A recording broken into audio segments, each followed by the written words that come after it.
اللهم اجعل في قلبي نورا۔ فلسطین کسی صلاح الدین کے انتظار میں۔ مصنف مولانا نور عالم خلیل امینی۔ ایپیسوڈ 6،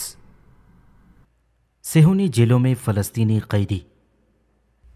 فلسطینی مقتدرہ میں قیدیوں کی امور کی وزارت کے مطابق یہودی افواج نے 1948 عیسوی میں فلسطین پر قبضے کے وقت سے اب تک تقریباً 8 لاکھ فلسطینیوں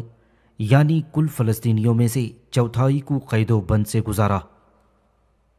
صرف انتفاضہ ثانی کے 6 سال کے دوران 42,000 فلسطینیوں کو گرفتار کر لیا گیا تھا۔ یہ تعداد ان 10,000 فلسطینیوں کے علاوہ ہے جنہیں پہلے گرفتار کیا گیا ہے اور چند عرصے بعد انہیں رہا کر دیا گیا تھا، جن میں فلسطینی قانون ساز کونسل کے 132 ارکان میں سے 34 ہنوز اسرائیلی جیل میں سلاخوں کے پیچھے ہیں اور ساتھ ہی 4 وزراء بھی جیل میں بند ہیں۔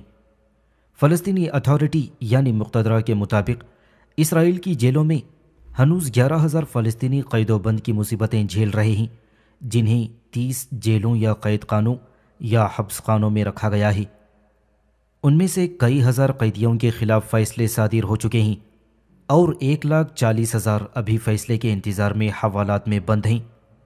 جبکہ 2,000 انتظامی قیدی ہیں جو سخت حالات سے دوچار ہیں، کیونکہ اسرائیلی جیلوں میں جو صرف فلسطینیوں کو قید کرنے کے لیے بنائی گئی ہیں،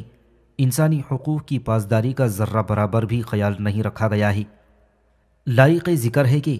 فلسطینی انتفاضہ ثانیہ سے پیشتر سے قیدی ہیں۔ بعض قیدی اوسلو معاہدے اور فلسطینی مقتدرہ کے قیام سے پہلے سے قید ہیں، جنہیں پرانے قیدی کہا جاتا ہے اور جن کی تعداد کئی ہزار ہے۔ انتفاضہ ثانی کے دوران 600 خواتین اور لڑکیوں کو قید کیا گیا تھا،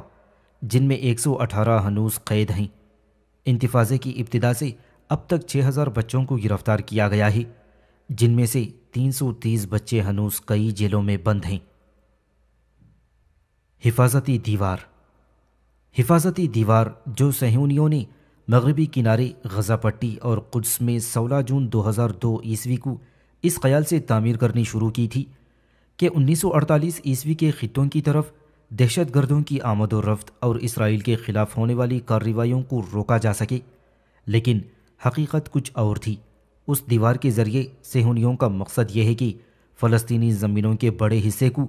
وہاں کے باشندوں سے خالی کر کے قطعی طور پر ریاست اسرائیل میں ضم کر دیا جائے۔ اسی طرح گرین لائن کے قریب والی بیشتر کالونیز کا وجود مٹا کر انہیں بھی اسرائیلی ریاست کا حصہ بنا دیا جائے، نئی سرحدیں متعین کی جائیں اور نئی سیاسی صورتحال مسلط کر دی جائے تاکہ ارض فلسطین کے کسی بھی ٹکڑے پر کسی بھی فلسطینی خود مختاری کے برپا ہونے کو روکا جا سکے۔ واضح رہے کہ صہیونیوں نے اس سے پہلے ہی صہیونی ریاست اور فلسطینی اراضی کے مابین نیز دیگر ملکوں کے مابین افراد اور سامانوں کی آمد و رفت پر مکمل کنٹرول کو یقینی بنا رکھا ہے۔ اس دیوار کی بنیادیں 1967 والی زمین کی گہرائیوں میں پیوست ہیں اور یہ مغربی کنارے کی 23% زرخیز زمینوں اور وہاں کے 75% پانی کو اپنے دائرے میں لے چکی ہے۔ اس کے گھیرے میں مختلف گاؤں اور شہروں میں رہنے والے 9 لاکھ سے زائد فلسطینی اور 90 شہر اور گاؤں ان دو دیواروں اور دروازوں کے درمیان آ گئے ہیں۔ یہ دیوار موجودہ تاریخ کا سب سے بڑا قید خانہ سمجھی جاتی ہے، جس میں قیدیوں کی بڑی سے بڑی تعداد آ چکی ہے۔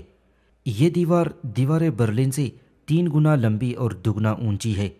اقوام متحدہ کی رپورٹ کے مطابق اس دیوار کا صرف 11% حصہ اس گرین لائن کے برابر سے گزرتا ہے جو مغربی کنارے اور 1948 عیسوی میں قبضہ کیے گئے خطوں کو باہم جدا کرتی ہے۔ اس طرح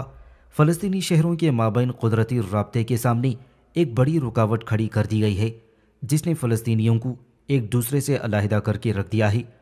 اور فلسطینی مقتدرہ اور پڑوسی ممالک کے درمیان سرحدی رابطے کی راہ مسدود کر دی ہے۔ مختصر یہ کہ اس دیوار نے نہ صرف یہ کہ ایک خود مختار فلسطینی ریاست کے قیام کے امکانات کو کل عدم کر دیا ہے،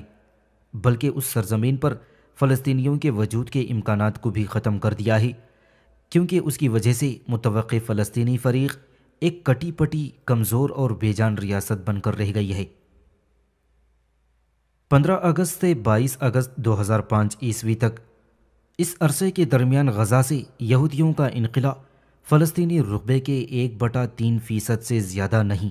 اور جہاں غاصب یہودیوں کی تعداد ہے، مغربی کنارے میں بسنے والے یہودیوں کی مجموعی تعداد سے 1/6% سے متجاوز نہیں۔ اس انخلا کو قابض دشمن نے دنیا کے سامنے صہیونی ریاست کی طرف سے ایک بڑی دستبرداری کا روپ دے کر پیش کیا ہے، حالانکہ اس انخلا کی حقیقت امنی سرگرمیوں، مذاکرات، عالمی قوانین، بین الاقوامی جائز قراردادوں، نیز دو طرفہ فلسطینی یہودی معاہدوں اور نقشہ راہ کی بنیادوں کی خلاف ورزی سے زیادہ کچھ نہیں ہے۔ لہٰذا یہ خود ایک ایسی باقاعدہ کارروائی تھی جس نے زیر مذاکرات حل کو ناکام بنا دیا، کشمکش کے دوسرے فریق کو کالعدم قرار دے دیا، ایک طرفہ حل کو ہی تھوپ دیا اور غزہ پٹی کے سارے نشیب و فراز پر اپنا ہی کنٹرول برقرار رکھا۔ چنانچہ کسی فلسطینی کا غزہ میں قیام یا عدم قیام صہیونیوں کی مرضی پر منحصر ہوگا۔ اسی طرح فلسطینی فریق کو یہ حق نہیں ہے کہ وہ کسی فلسطینی کو غزہ پٹی لوٹنے کی اجازت دے۔ ظاہر ہے کہ یہ ساری باتیں غزہ پٹی سے انخلا کے نظریے کی منافی ٹہرتی ہیں، اور اس سے غزہ پٹی پر یہودیوں کے ہی کنٹرول کے برقرار رہنے کا پختہ یقین ہو جاتا ہے۔ صہیونیوں نے غزہ کو ایک ایسے بڑے قید خانے میں تبدیل کر دیا ہے جس میں انہوں نے فلسطینیوں کو قید کیا ہوا ہے، اور صہیونی انہیں اپنی زندگی جینے کے سلسلے میں ناکام بنائے دے رہے ہیں اور مختلف گروپس کو خانہ جنگی پر آمادہ کیے دے رہے ہیں، جیسا کہ ہم ان دنوں اسی قسم کے حالات کا مشاہدہ کر رہے ہیں۔ عبرانی زبان کا ایک رائٹر اور تجزیہ نگار ناحوم برنیا کے ٹھوس تبصرے کے مطابق فلسطینیوں کے سامنے غزہ کا جال ڈال دیا گیا ہے اور وہ اس میں پھنس گئے ہیں۔ اس کا مقصد غزہ میں مقتدرہ کی ناکامی کو ثابت کرنا تھا، چنانچہ اس کا نتیجہ بجلد سامنے آ گیا، اور عملی طور پر صہیونیوں نے دنیا والوں کو ایک تصویر جو یہودیوں کے زیر سایہ غزہ کی ایک تصویر کے بالمقابل تھی، یہ ثابت کرنے کے لیے دکھائی کہ قبضے کے دوران غزہ کے جو حالات تھے وہ اس وقت کے فلسطینی مقتدرہ اور حکومت کے اقتدار والے حالات سے زیادہ اچھے تھے۔ اس لیے سارے مناظر فلسطینی سیکیورٹی کی ناکامی اور اس خانہ جنگی پر مرکوز رکھے گئے ہیں کہ جس کی آگ فلسطینی تحریکات کے درمیان سلگانے کے حوالے سے اکثر انہی صہیونیوں نے سرگرم رول ادا کیا ہے۔ فلسطینی انتخابات یعنی الیکشنز۔ جنوری 2006 بمطابق محرم 1427 ہجری کے فلسطینی انتخابات کو ایک فراڈ ہی کہا جا سکتا ہے، کیونکہ صہیونیوں نے یہ کہا تھا کہ مقتدرہ کے خطوں اور فلسطین میں ایسے صاف ستھرے انتخابات ہونا ناگزیر ہیں جن کی چہار طرفہ نگرانی کی جائے۔ موجودہ تاریخ کا مطالعہ کرنے والوں کو یہ حقیقت جاننی چاہیے کہ المیائی فلسطین کا آغاز کسی فلسطینی فریق یعنی حماس جو بھاری اکثریت سے کامیاب ہوئی اس کی کامیابی، اور دوسرے فریق یعنی کہ فتح جو بہت کم سیٹیں لا سکیں اس کی ناکامی سے نہیں ہوا ہے، بلکہ یہ ظلم و ستم کا ایک تسلسل ہے جس کا فلسطینی پچھلے 100 سال سے زائد عرصے سے شکار رہے ہیں۔ ان صہیونیوں نے نئی فلسطینی حکومت کو ان تمام چیلنجز اور سرگرمیوں کے ساتھ جس کا اسے موجودہ دنیا کے طویل ترین اور سخت ترین قضیے کے سلسلے میں سامنا رہا ہے، اس مسئلے میں مشغول کر دیا ہے کہ کس طرح وہ لاکھوں افراد کے لیے دانہ پانی مہیا کرے، اور کس طرح اپنے شہریوں کو امن و امان کی دولت سے نوازے، اور کس طرح وہ خون خرابے کی صورتحال کو ختم کرے کہ جس کی افزائش میں مختلف دشمن فریقوں نے حصہ لیا ہے۔ کہاں ہیں عالمی قوانین اور بین الاقوامی حکومت کے ادارے کہ ایک منتخب حکومت کے وزیروں کو قید خانے کی سلاخوں کے پیچھے ڈالا جاتا ہے، اس کی قانون ساز اسمبلی کے صدر اور نائب وزیر اعظم کو گرفتار کر لیا جاتا ہے، اور اس کے وزیر اعظم کو قتل کی دھمکیاں مل رہی ہیں؟ کیا اس خطے میں جمہوریت کی پاسبانی اسی کا نام ہے؟ کیا یہی نیا مشرق وسطیٰ ہے جس کی اس خطے کو خوشخبری دی گئی تھی؟ جمہوریت کے ان علم برداروں نے انتخابات کے لیے نگران کمیٹیاں کیوں تشکیل دیں اور کیوں اپنے کو اس کی نگرانی میں تھکایا؟ اگر انہیں معلوم تھا کہ جو بھی منتخب ہو کر آئے گا اسے قید خانے میں ڈال دیا جائے گا، اس کی آزادی سلب کر لی جائے گی اور اس کی زبان پر تالا ڈال دیا جائے گا،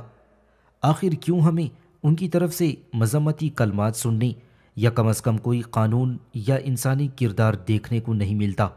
شاید ان تمام سوالوں کا بس ایک ہی جواب ہے کہ سب اس جرم میں برابر کے شریک ہیں۔ لائق ذکر ہے کہ 25 جنوری 2006 عیسوی کو فلسطینی قانون ساز کونسل کے انتخابات کا انعقاد ہوا، جس میں حماس اسلامی تحریک و مزاحمت کو بھاری اکثریت سے کامیابی حاصل ہوئی، لیکن امریکہ، اسرائیل اور نام نہاد عالمی برادری نے حماس کو اس کے اسلامی رجحان کی وجہ سے یہ عالمی برادری بالخصوص صہیونی صلیبی معاشرے کے نزدیک ناقابل معافی جرم ہے، نیز اس لیے کہ حماس مسلح مزاحمت کو ہی آزادی فلسطین کی صحیح اور مستقیم راہ گردانتی ہے اور اس پر محو سفر رہنا چاہتی ہے، اور یہ صہیونیوں اور صلیبیوں کے نزدیک اول الذکر سے بھی بڑا اور بھیانک گناہ ہے۔ اس کی حکمرانی کی راہ میں طرح طرح کے روڑے اٹکائے گئے۔ اس سلسلے میں جمہوری اصولوں کی بھی کوئی پرواہ نہیں کی کہ جن کا وہ نعرہ لگایا کرتے تھے۔ اس وجہ سے ایک بار اور بخوبی یہ عیاں ہو گیا ہے کہ جمہوریت کا ان کا نعرہ صرف کھوکھلا ہے، بلکہ اس سے ان کی وہ مراد نہیں جو دنیا والے بالعموم سمجھتے ہیں۔ جمہوریت سے ان کی مراد درحقیقت اسلامی حکمرانی کی راہ روکنا اور مسلم اور عربی ملکوں میں اپنے مفادات کی راہ ہموار کرنا ہے۔ اب اگر جمہوریت سے کسی جگہ اور کسی وقت ان کے مفادات کو نقصان پہنچتا ہو تو وہ عالمی برادری اس کی راہ روک کر کھڑی ہو جاتی ہے اور اس کے سارے اصولوں کی دھجیاں بکھیر دیتی ہے۔ اسرائیل اور امریکہ کو بھلا حماس سے سوائے نقصان کے کسی فائدے کی کیوں کر امید ہو سکتی تھی؟ اس کی امیدوں کا مرکز تو سیکولر پارٹی فتح تحریک ہو سکتی ہے، اور یہ بالفعل ہے بھی۔ اسی لیے دونوں اپنے مفادات کی تکمیل کے لیے ہمیشہ اسی کو مہرے کے طور پر استعمال کرتے رہے ہیں۔ دونوں ہمیشہ حماس کے توڑ کے لیے اسے آگے بڑھایا کرتے ہیں اور اسے مادی اور اخلاقی مدد دے کر حماس کا مضبوط حریف بنانے کی کوشش کی ہے۔ اس موقع پر بھی جہاں امریکہ اور اس کے حلیف عالمی برادری نے اس کی ناجائز اولاد اسرائیل نے باہر سے حماس کی راہ روکی تھی، اسے ہر طرح سے ستایا اور اس کا ناطقہ بند کر دیا، ہر طرح کی مالی امداد بند کر دی، ساری دنیا کی بینکس کو منع کر دیا کہ حماس کو ایک پیسہ بھی منتقل نہ ہو سکے، حتیٰ کہ اسرائیل نے فلسطینی عوام کی چنگی اور ٹیکس کی وہ رقم جو وہ اپنی حکومت چلانے کے لیے ادا کرتے ہیں وہ بھی روک دی کہ حماس کی حکومت چونکہ دہشت گرد تنظیم کی حکومت ہے اس لیے ہم اس کے ساتھ تعاون نہیں کر سکتے۔ وہیں الفتح نے اندرون خانہ حماس دشمنی میں کوئی کسر باقی نہ رکھی اور حماس کو تنگ کرنے اور اس کی حکومت کو گرانے کی امریکی اسرائیلی پالیسی پر لگن کے ساتھ عمل پیرا رہی۔ دوسری طرف اسرائیل نے بار بار غزہ شہر پر، جس پر حماس کا عملی عمل دخل زیادہ رہا ہے، بار بار حملہ کیا اور شہریوں کا نہ صرف قتل عام کیا بلکہ لازمی شہری سہولتوں سے محروم کیے رکھا تاکہ فلسطینی عوام کی اکثریت حماس سے توبہ کر لے۔ لیکن از اول تا آخر عوام نے ساری بلائیں جھیل کر بھی حماس سے جی برا نہ کیا۔ حماس نے انتہائی بردباری اور تحمل کا ثبوت دیا، لیکن فتح نے اپنے سرپھرے سیکیورٹی ذمہ دار محمد دہلان کی قیادت میں بار بار تصادم کی راہ اختیار کی، جس نے بعد میں خونریز تصادم کی شکل اختیار کر لی۔ کئی ماہ کی رسہ کشی کے بعد سعودی فرمانروا شاہ عبداللہ بن عبدالعزیز نے دونوں فریقوں کے نمائندوں کو مکہ مکرمہ بلوایا اور ان کے ساتھ 17 محرم 1428 ہجری مصالحانہ فارمولے پر بات کی گئی، جس کے نتیجے میں مکہ چارٹر پر دونوں نے متحدہ حکومت کے، جس میں حسب تعداد ارکان اسمبلی دونوں کو حکومت میں شراکت دی جائے گی، اس کے قیام کے لیے دستخط کر دیے گئے اور اسی دن اس کا بھی اعلان کر دیا گیا۔ یہ حکومت کسی طرح بادل ناخواستہ بنی بھی، لیکن یہ نہ تو فتح کو ہضم ہو سکی اور نہ ہی اسرائیل اور امریکہ کو کہ فلسطینیوں کے اتحاد و اشتراک میں ان کا سارا کھیل بگڑ جائے گا۔ چنانچہ اسرائیل و امریکہ نے فتح کو پھر حماس سے بھیڑا دیا، لیکن حماس نے غزہ پر کنٹرول کر لیا اور جمعرات 14 جون 2007 عیسوی کو فتح کے سارے جواں مرد اپنی خیر مناتے ہوئے جہاں جگہ ملی بھاگ کھڑے ہوئے، اور پھر اس وقت سے لے کر آج تک حماس کو عالمی طور پر الگ تھلگ کر دینے اور فلسطینی عوام کو ہر طرح سزا دینے کا سلسلہ جاری ہے۔ فلسطینی مقتدرہ کی صدارت اور فلسطینی حکومت۔ اس کا نتیجہ دونوں فریقوں کے درمیان اندرونی کشمکش کی شکل میں سامنے آیا ہے۔ ایک طرف دو شخصوں کی سربراہی میں قیادت ہے اور دوسری طرف وہ منتخبہ حکومت ہے کہ جس پر ایسی وزارتیں تھوپی گئی ہیں جن کی کوئی معنویت نہیں۔ یہ حکومت اصلاح و تبدیلی کے سارے وسائل سے محروم ہے۔ معارضین اسلام پسند اور دشمنوں کا کہنا ہے ایک ایسی حکومت جس کا صدر اور اس کے بیشتر ارکان حماس سے تعلق رکھتے ہیں، یہی فلسطینی قوم کی پریشانیوں، انہیں بھوکوں مرنے اور ان کی تذلیل کا سبب ہے۔ اسی کی وجہ سے فلسطینی اتھارٹی کو امدادیں نہیں مل رہیں اور عالمی برادری نے اس سے سارے روابط منقطع کر لیے ہیں۔ ظاہر ہے کہ یہ سارے الزامات اور فیصلے امریکہ اور یورپی اتحاد کی تال میل سے ہی گڑھے گئے ہیں، جو اسلامی رجحانات کی حامل کسی حکومت کو فلسطینیوں کے لیے اس لیے گوارا نہیں کر سکتے کہ اس سے انہیں اور صہیونی مفادات کو نقصان پہنچنے کا یقینی اندیشہ ہے۔ حقیقت یہ ہے کہ صہیونی فلسطینی تنازع کے دونوں فریقوں کو کمزور کر کے اور خصوصاً غزہ پٹی میں فلسطینیوں کی اقتصادی ناکہ بندی کر کے ان پر سیاسی دباؤ ڈال کر انہیں انارکی اور اندرونی لڑائی کی کھائی میں دھکیل دینے کے حوالے سے ایک دور رس حکمت عملی کو بروئے کار لانے میں کامیاب ہو گئے ہیں۔ اس لیے سرزمین فلسطین پر جو انتشار اور انارکی پھیلی ہوئی ہے اور جو اندرونی اکھاڑ پچھاڑ مچی ہوئی ہے، یہ کبھی نہیں ہو سکتا کہ اس میں صہیونی ریاست کی فساد انگیزی کا دخل نہ ہو، بلکہ یہ یہودی صہیونی پلاننگ ہی کا نتیجہ ہے۔ فلسطینی گروپس میں اپنے بھائیوں کے ہتھیاروں سے فلسطینیوں کا جو خون بہہ رہا ہے، یہ مکمل طور پر صہیونیوں کے مفاد میں ہے۔ فلسطینی امور کی ماہر سیاسی تجزیہ نگار اور رائٹر اورلی نوئی نے اپنے ایک مضمون بعنوان فلسطینی اتھارٹی میں تخریب کاری کی مہم، کہ جسے عبرانی زبان میں شائع ہونے والے اخبار بدیعت احرنوت نے شائع کیا تھا، اس میں یہی کچھ لکھا گیا ہے کہ اس میں حماس اور فتح کے ساتھ برتاؤ کے تعلق سے اسرائیل کی جو پالیسی ہے اس کا خلاصہ اس طرح پیش کیا گیا ہے۔ اس خطرناک کشمکش کا سبب اسرائیل کی یہ پالیسی ہے کہ دونوں فریق فتح اور حماس کو بلا تفریق اس طرح کمزور کر دیا جائے کہ ان میں سے کوئی بھی مؤثر طریقے پر فلسطینی زمینوں پر کنٹرول نہ کر سکے۔ جب بھی اسرائیل نے یہ محسوس کیا کہ حماس اپنی عوامی بنیاد کھوتی جا رہی ہے اور یہ کہ ابو مازن کے فوج کے لوٹ آنے کا احتمال ہے، تبھی وہ اسے طویل غور و خوض پر مبنی سیاسی یا عسکری اقدامات کے ذریعے کمزور کر دیتی ہے۔ اسرائیل مسلسل اسی پالیسی پر عمل پیرا ہے۔ سارے مسلمانوں اور اہلیان فلسطین کے ساتھ رچائی جانے والی سازشوں کو ہمیں اچھی طرح جان لینا چاہیے۔ ہمیں ان لوگوں پر جن کا مقصد اپنی زمین کی حفاظت، قابض صہیونیوں کا مقابلہ، نیز ان کی سازشوں اور فریب کاریوں کو ناکام بنانا ہی مکمل طور پر یقین ہے کہ وہ کسی ایسی اندرونی لڑائی کی راہ ہموار نہیں کر سکتے کہ جس میں صرف صہیونی دشمنوں کا فائدہ ہو۔ جس فریق نے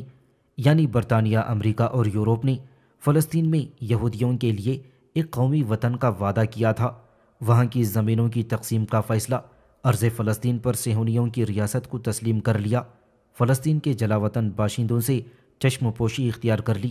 قابض صہیونیوں پر دسیوں بین الاقوامی قراردادوں کی تنفیذ کے لیے دباؤ نہیں ڈالا، ان کی ہر کارروائی اور جارحیت سے درگزر کر لیا، کھوکھلے معاہدوں کی سرپرستی کی گئی، منتخبہ حکومت پر ہمگیر پابندی لگا دی گئی اور اس کے وزیروں اور اس کے نمائندوں کی گرفتاری کی مذمت نہیں کی گئی۔ آج اسی کا روپ لے لینے والا وہی فریق ہے جو نہ صرف یہ کہ دین و وطن میں شریک بھائیوں کے درمیان برپا اس لڑائی کی نگرانی کر رہا ہے، بلکہ ایک فلسطینی فریق کو طاقتور بنا کر دوسرے فلسطینی فریق کے خلاف ورغلانے کا رول بھی ادا کر رہا ہے۔ یہ فریب کاریوں کا نہ ختم ہونے والا تسلسل ہے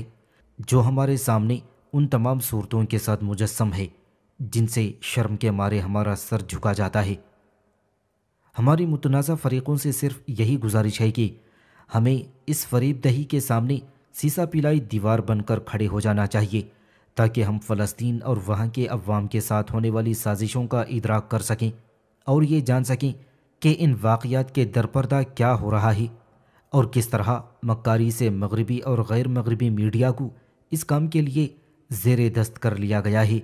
کہ وہ اس مبارک سرزمین پر مسلمانوں کے بتدریج قتل کی پالیسی اور ان کے خلاف گھیرا بندی کو جائز ٹھہرائے۔